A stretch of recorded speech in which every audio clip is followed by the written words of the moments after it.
तो heat treatment process, इस process में क्या होता है, the heat treatment process, the process of heat treatment is carried out first by heating the metal.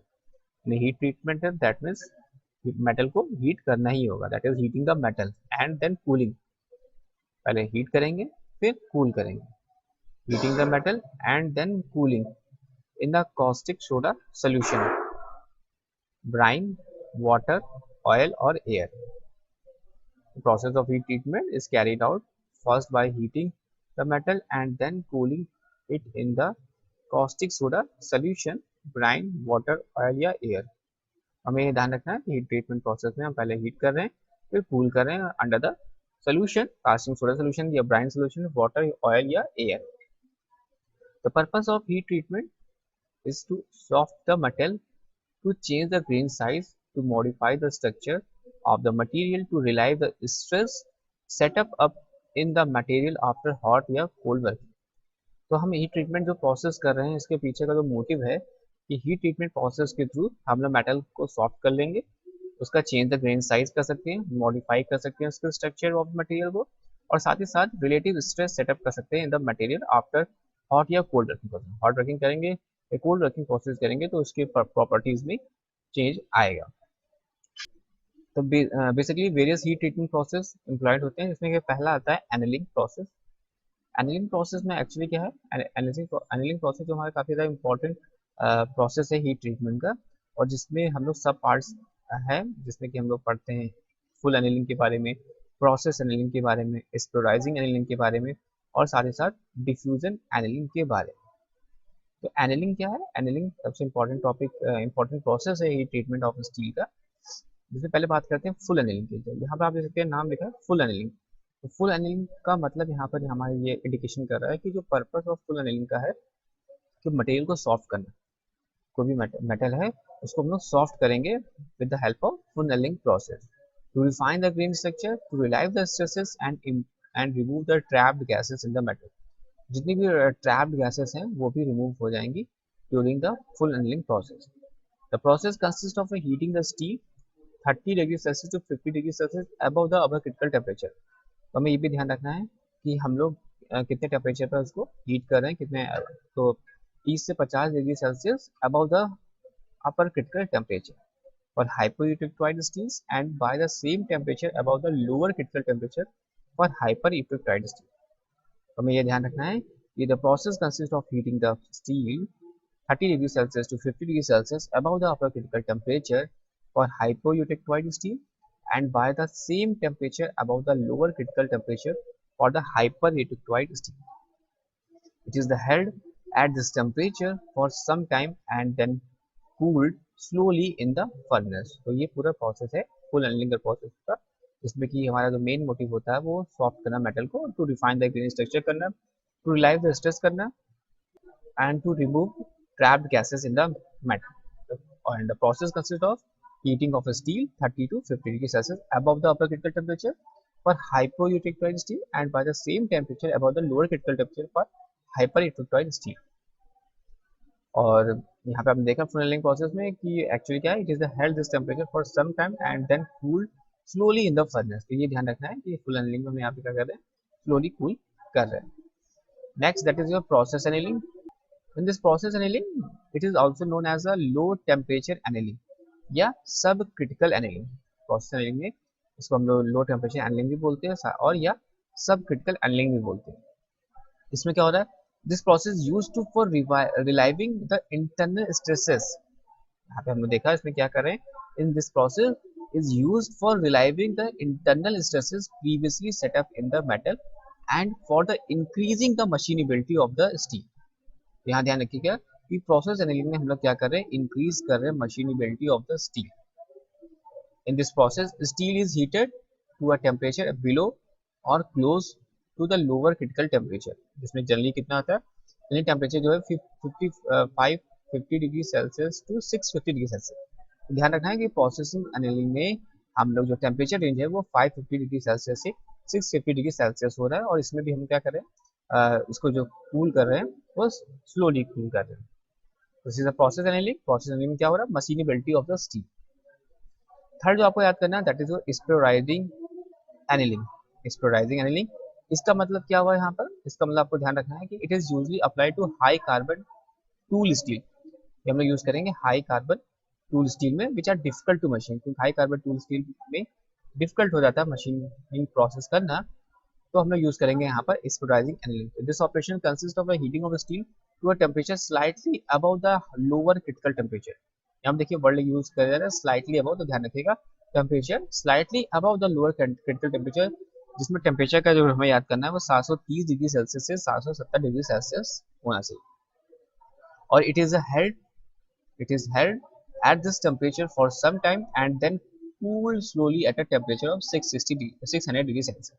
तो टेम्परेचर आपको ध्यान रखना है 730 से 770 डिग्री सेल्सियस, और फिर हम लोग क्या कर रहे हैं, इसको कूल कर रहे हैं slowly to a temperature 600 degree Celsius. The spheroidising improve the machinability of steel but lowers the hardness and tensile strength। तो ये क्या कर रहा है, ये जो है हमारा but lower the hardness and tensile strength. ध्यान रखना है एक्सप्लोराइजिंग इंप्रूव करता है मशीबिलिटी ऑफ स्टील को, साथ ही साथ but lowers the hardness and tensile strength. Next बात करते हैं that is your diffusion annealing. Diffusion annealing को हम लोग बोलते हैं homogenisation. In this process is mainly use for ingots and large casting. तो ये प्रोसेस में कब यूज करते हैं, अगर डिफ्यूजन एनीलिंग बोला जाए या होमोजेनाइजेशन बोला जाए, दैट इज सेम थिंग। इस प्रोसेस में हम लोग बेसिकली क्या कर रहे हैं, इस प्रोसेस में बेसिकली हम लोग यूज करें for ingots and large casting. After diffusion annealing, the casting undergoes full annealing to improve their properties or to refine grain structure। ध्यान रखना है इसमें हम लोग क्या करें, और इस प्रोसेस में जो हीटिंग ऑफ द स्टील है वो टू अ हाई टेम्परेचर कितना है 1100 डिग्री सेल्सियस से 1200 डिग्री सेल्सियस।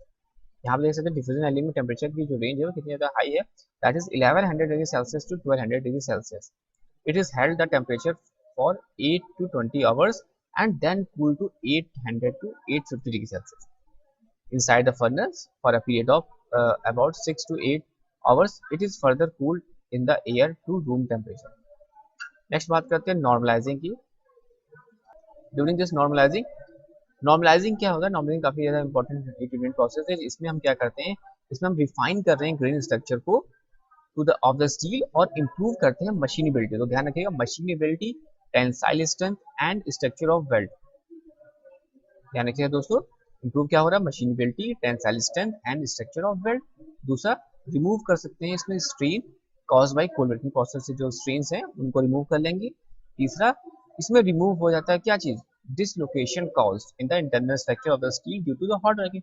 हॉट वर्किंग से जो डिसलोकेशन आ जाता है उसको भी हम रिमूव कर सकते हैं। to remove dislocation caused in the internal structure of the steel due to the hot working processes। Next normalising का पर्पस क्या है कि टू इम्प्रूव करना सर्टेन मैकेनिकल और इलेक्ट्रिकल प्रॉपर्टीज आल्सो। तो इसमें हम क्या कर सकते हैं, इम्प्रूव कर सकते हैं सर्टेन मैकेनिकल और इलेक्ट्रिकल प्रॉपर्टीज। तो बेसिकली जो पर्पस है नॉर्मलाइजिंग करने का consist of heating of steel कितना 30 degree Celsius to 50 degree Celsius above its upper critical temperature. तो आपको ये ध्यान रखना है कि इस प्रोसेस और जो नॉर्मलाइजिंग प्रोसेस है इसमें हम लोग हीटिंग ऑफ स्टील कर रहे हैं, वो कर रहे हैं 30 से 50 डिग्री सेल्सियस और कितने पर above the upper critical temperature for hypereutectoid steel या Acm line for hypereutectoid steel. और एक्चुअली क्या है, it is held at this temperature for about 15 times and then allowed to cool down in steel air. तो यहाँ पे देखिए आप देख सकते हैं ये जो कूलिंग है वो हम लोग इन स्टील एयर में कर रहे हैं, cool down in steel air. And the process of normalising is frequently applied to the casting and forging etc..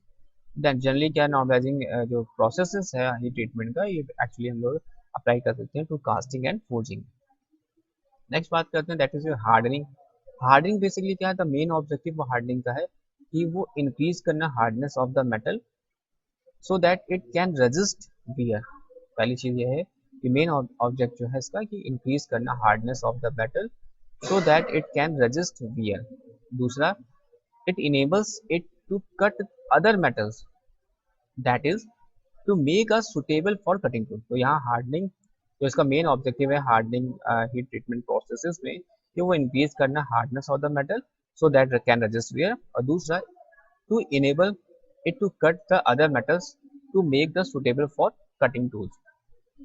and there are a process, then this process में क्या होता है, the process of hardening consist of a heating of the metal of a temperature कितना है 30 से 50 degree Celsius above upper critical point for hypoeutectoid steel and by the same temperature above the lower critical temperature for hypereutectoid steel. हमें ध्यान रखना है lower critical temperature and higher critical temperature क्या है, और it is held this temperature of a considerable time then quench cool suddenly. अब यहाँ पे ध्यान रखना है कि हार्डनिंग जो हम लोग हीट ट्रीटमेंट प्रोसेस कर रहे थे इसमें जो कूलिंग कर रहे थे इसमें स्लोली ना करके क्या कर रहे हैं, बहुत ही फास्ट यानी सडन, कूल सडन इन सुटेबल कूलिंग मीडियम, ये ध्यान रखना है आपको। फिर नेक्स्ट बात करते हैं आज टैंपरिंग। आज टैंपरिंग हीट ट्रीटमेंट प्रोसेस में हम लोग क्या करते हैं, austempering is a misnomer process because it is not a tempering process. यहाँ पे देखिए वर्ड यूज करा जा रहा है AUST, तो austempering is a misnomer because it is not a tempering process but a hardening process. It is also known as isothermal quenching, इसे हम लोग बोलते हैं isothermal quenching process भी। आइसो मतलब बताइए थर्मल टेम्परेचर, तो इसे it is also known as a isothermal quenching. और in this process the steel is heated above the upper critical temperature at about 875 degrees Celsius where the structure consists entirely of austenites. It is then suddenly cooled by quenching it in a salt bath or lead bath maintained at a temperature of about 250 to 225 degree Celsius. तो यहाँ ध्यान रखना आपको temperature कितना है वो ध्यान रखना है। जब नेक्स्ट बात करते हैं मार टेम्परिंग की, तो मार टेम्परिंग में क्या होता है कि the process is also known as a step quenching. तो यहाँ पे देख रहे हैं क्विंचिंग क्या है, स्टेप क्विंचिंग या interrupted quenching. Martempering process में क्या हो रहा है, this process is also known as a step quenching या interrupt quenching. It consists of a heating steel above the upper critical point and quenching in the salt bath if it is a suitable temperature. मार tampering आपको ध्यान रखना है, इस process में क्या हो रहा है, इस प्रोसेस में स्टेप क्विंचिंग या इंटरप्ट क्विंचिंग यूज कर रहे हैं। और इसमें क्या हो रहा है, it consist of a heating steel above the upper critical point and the quenching in the salt bath kept at a suitable temperature. Next हम लोग बात करते हैं tampering.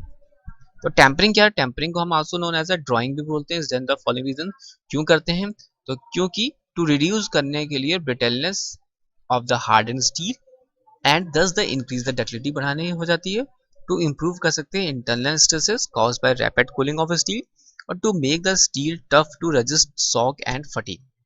The tempering process consist of a reheating the harden steel to some temperature below the lower critical temperature followed by the desired rate of cooling. तो यह ध्यान रखना है कि जो मेन रीजन है कि पहला रिड्यूस करना brittleness of the harden steel, दूसरा टू रिमूव करना इंटरनल स्ट्रेसेस, तीसरा to make steel tough to resist shock and fatigue.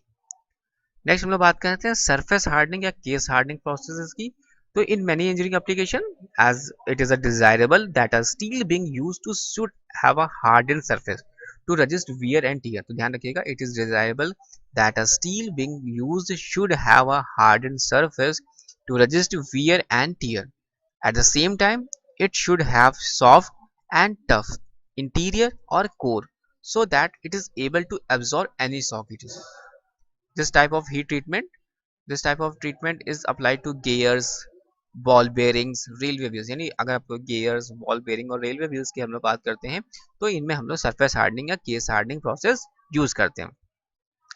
That is your carburizing, cyaniding, nitriding, induction hardening and flame hardening. These are the surface hardening. तो हम लोगों ने देखा क्या क्या, हम लोगों ने पहले देखा कि हीट ट्रीटमेंट प्रोसेसेस क्या है, हीट ट्रीटमेंट प्रोसेस से क्या क्या बेनिफिट्स हैं, और एनिलिंग प्रोसेस देखा, एनिलिंग में हमने फुल एनिलिंग प्रोसेस देखा, प्रोसेस एनिलिंग देखा, स्पोराइजिंग एनिलिंग देखा एंड डिफ्यूजन एनिलिंग, इसके हमने टेम्परेचर याद की। फिर नॉर्मलाइजिंग प्रोसेस, इसका बेनिफिशियल क्या है, फिर हार्डनिंग, फिर हार्डनिंग के बाद आज टैम्परिंग, मार टैम्परिंग एंड टैम्परिंग। तो ये तीन चीज ध्यान रखिएगा। आज टैम्परिंग जिसमें कि हम लोग आइसोथर्मल क्वेंचिंग भी बोलते हैं, और जिसमें टेम्परेचर जो है आपका दैट इज आप कह सकते हैं कि जो अपर critical temperature is about 875 degree Celsius है। तो मार टैम्परिंग की बात करते हैं तो इसमें हम स्टेप क्वेंचिंग करते हैं, और टैम्परिंग की बात करते हैं इसको हम ड्राइंग भी बोलते हैं, इसमें रिड्यूस करते हैं ब्रिटलनेस, रिमूव करने internal stresses to make a steel to tough to resist shock and fatigue.